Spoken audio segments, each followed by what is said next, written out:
रायगढ़ नामक गांव में कमला अपने बेटे और बहू के साथ रहती थी। कमला भरी गर्मी में खेत में काम करती थी। एक दिन कमला की तबीयत ज्यादा खराब हो जाती है। देखिए, मैंने आपसे पहले ही कहा था कि इनका ख्याल रखिए, वरना मौसम बदलते ही इनकी तबीयत और खराब हो जाएगी। अब मैं क्या करूं डॉक्टर साहब? तुम बस इनका ख्याल रखो। इन्हें गर्मी बर्दाश्त नहीं होती है तो कोशिश करो कि कोई एसी या कूलर वगैरह खरीद लो। डॉक्टर इतना कहकर चला जाता है। वहाँ खड़ा आकाश रोने लगता है। आकाश बहुत ही गरीब था। वो मेहनत मजदूरी करता था और बड़ी मुश्किल से घर चलाया करता था। आकाश की माँ को गर्मी बिल्कुल बर्दाश्त नहीं होती थी। गर्मी से उसके हाथ पैरों में सूजन आ जाती थी और पसीने से घमौरियाँ और एलर्जी हो जाती थी। ये हर बार की कहानी थी, लेकिन बढ़ती उम्र के साथ आकाश की माँ की हालत अब पहले से ज्यादा खराब होने लगती है। बस कीजिए, आप इस तरह से मत रोइए। रो नहीं तो क्या करूं सुमन? कैसे बताऊं डॉक्टर साहब को कि एक एसी तो दूर, मेरी औकात एक सादा सा पंखा खरीदने तक की भी नहीं है। इसमें आपकी कोई गलती नहीं है। माँ जी के इलाज के लिए तो कर्ज लिया है, उसकी किश्त भी तो आप ही भर रहे हैं ना, तभी ये दिक्कत है, वरना तो हर महीने किस्त भरने के बाद घर के खर्चे लायक भी पैसे नहीं बचते। इतना कर्ज लेकर इलाज कराने का भी कोई फायदा नहीं हुआ। माँ की हालत तो पहले से भी ज्यादा खराब होती जा रही है। आकाश मजबूर था, इसलिए अपने आंसू रोक नहीं पा रहा था। उसकी पत्नी भी ये सब देखकर दुखी थी। आकाश तो सुबह होते ही अपने काम पर चला जाता था, लेकिन सुमन अपनी सास को गर्मी से बचाने के लिए उनके पास बैठकर हाथ के पंखे से अपनी सास को हवा करती रहती थी, जिससे उन्हें पसीना कम आए और गर्मी न लगे। सुमन का ऐसा प्यार देखकर कमला की आंखों में आंसू आ जाते हैं। मैंने जरूर पिछले जन्म में कोई अच्छे कर्म करे होंगे, जो मुझे आकाश जैसा बेटा और तुम जैसी बहू मिली। तुम दोनों मेरी वजह से कितने परेशान हो रहे हो। बस अब तो भगवान मुझे जल्दी से उठा ले, तभी मेरी और तुम्हारी परेशानी दूर होगी। नहीं माँ जी, ऐसा मत कहिए। आप चली जाएंगी तो हमारा क्या होगा? बेटी तू परेशान मत हो, कब से हवा कर रही है, अब रहने दे, तू थक गई होगी। जा, तू अब आराम कर ले। नहीं माँ जी, मैं परेशान नहीं हो रही हूँ, बल्कि मुझे तो आपकी सेवा करना अच्छा लगता है और मैं तो बहुत खुश नसीब हूँ जो मुझे आपकी सेवा करने का मौका मिल रहा है। हे भगवान, तुम जैसी बहू सबको दे। आकाश और सुमन कमला की बहुत सेवा करते थे। कमला को हवा करते हुए सुमन सोचने लगी कि ऐसा किया जाए जिससे उसकी सास के लिए एक एसी का इंतजाम हो जाए।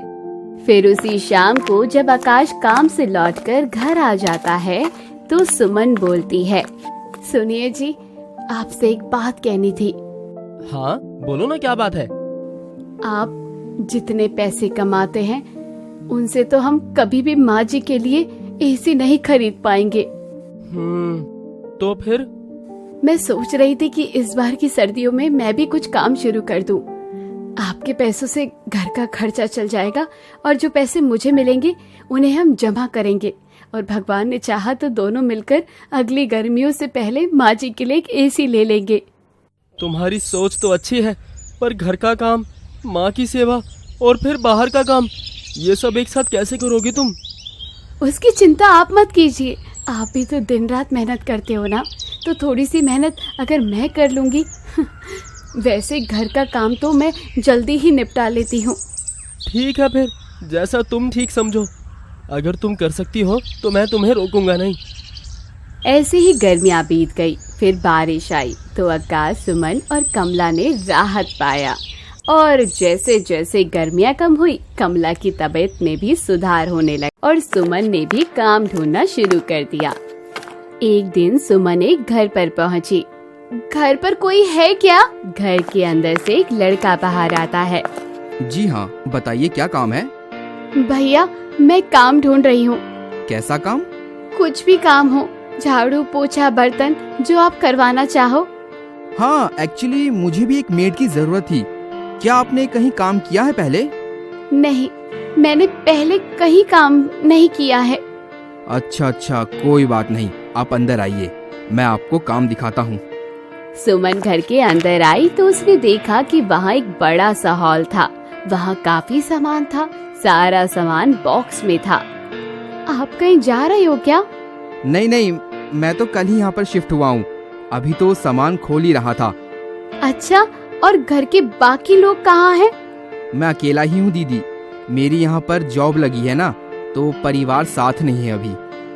सोनू ने सुमन को दीदी कहा तो सुमन को बहुत अच्छा लगा। सोनू अकेला था, सुमन काम करे या ना करे वो सोच ही रहा था। मगर जब सोनू ने सुमन को दीदी कहा तो सुमन काम करने के लिए राजी हो गई।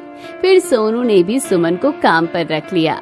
अब सुमन रोज सुबह सुबह सोनू के घर जाती, पर उस वक्त तक सोनू सोता रहता। सबसे पहले सुमन उसे उठाती है और फिर उसके लिए चाय नाश्ता बनाती है, फिर घर की साफ सफाई करने लगती है। इस काम के सोनू सुमन को बहुत अच्छे पैसे देने लगा। एक दिन की बात है। दीदी आप एक काम करो, कल मत आना। क्यों भैया, क्या हुआ?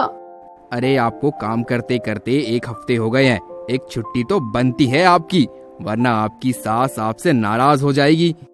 नहीं सोनू भैया, मेरी सास बहुत अच्छी है, कभी भी मुझ पर नाराज नहीं होती।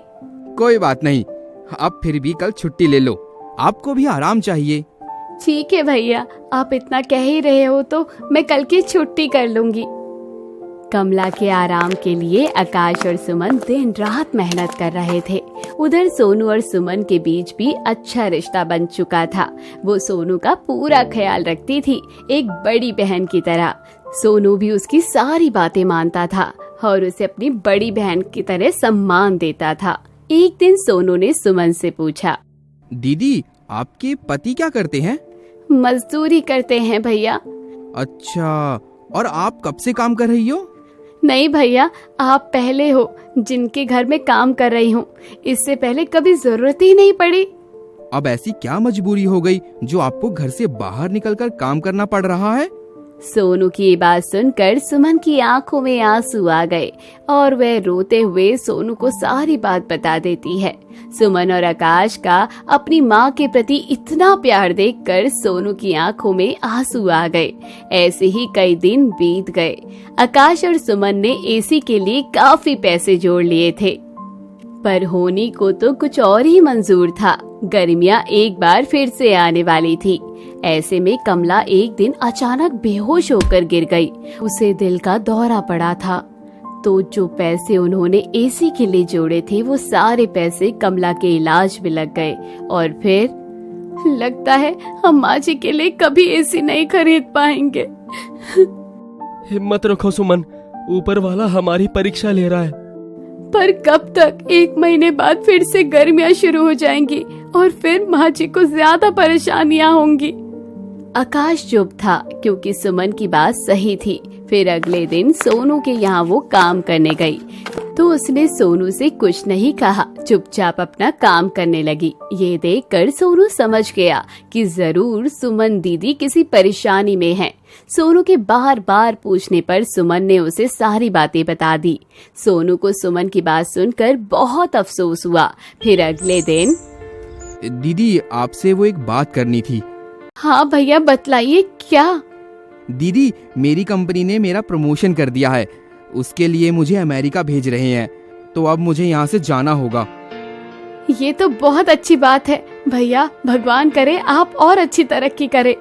सुमन सोनू की तरक्की से खुश तो थी, लेकिन एक बात ये भी थी, सोनू के चले जाने से उसकी नौकरी भी जाने वाली थी। ये सोचकर सुमन और ज्यादा उदास हो गई थी, लेकिन उसने सोनू से कुछ भी नहीं कहा। फिर कुछ दिनों बाद, अच्छा दीदी अब मैं चलता हूँ, आप एक काम करो, ये कुछ पैसे रख लो। नहीं भैया, मैं ये पैसे नहीं रख सकती, मेरी पगार तो आपने पहले ही दे दी है। मैं जानता था आप मुझसे ये पैसे नहीं लेंगी। चलो कोई बात नहीं, अब मैं चलता हूँ। अपना ख्याल रखना दीदी, अगर आपको किसी भी चीज की जरूरत हो ना तो मुझे बता देना बस। इतना कहकर सोनू टैक्सी में बैठकर वहाँ से चला गया। सुमन भी अपने उदास चेहरे को लेकर अपने घर चली गई। गर्मियाँ शुरू हो चुकी थी। सुमन की सास की तबीयत फिर से बिगड़ने लगी। फिर कुछ ऐसा होता जिसकी उम्मीद किसी को भी नहीं थी। मैडम आपका पार्सल है और ये चिट्ठी भी है। नहीं भैया, आप कोई गलत घर पर आ गए हैं। गलत फहमी हुई है आपको। ये इतना बड़ा डब्बा हमारा नहीं हो सकता और हमने कुछ नहीं मंगाया। नहीं मैडम, ये आपका ही है। ये देखिए, इस पर आपका ही एड्रेस लिखा है। पार्सल वाले की बात सच थी। सुमन को कुछ समझ नहीं आ रहा था, मगर जब उसने उस डब्बे को खोलकर देखा तो उसने अपनी आंखों पर विश्वास नहीं किया। उसके अंदर बिल्कुल नया एसी था जो सोनू ने अपनी बड़ी बहन सुमन के लिए भेजा था। एसी के साथ चिट्ठी को पढ़ते ही सुमन की आंखों से आंसू निकल रहे थे। मन ही मन वो सोनू को बहुत दुआ दे जा रही थी। तो इसी के साथ दोस्तों कहानी यहीं खत्म होती है। कहानी की सीख हमें यही सिखाती है कि दूसरों की हमेशा मदद करनी चाहिए। अगर आप दूसरों की हमेशा मदद करोगे तो ऊपर वाला आपकी जरूर मदद करेगा। चैनल को सब्सक्राइब कीजिए, बेल आइकन को प्रेस कीजिए ताकि हमारी नई वीडियो का नोटिफिकेशन आप तक जरूर पहुंच सके।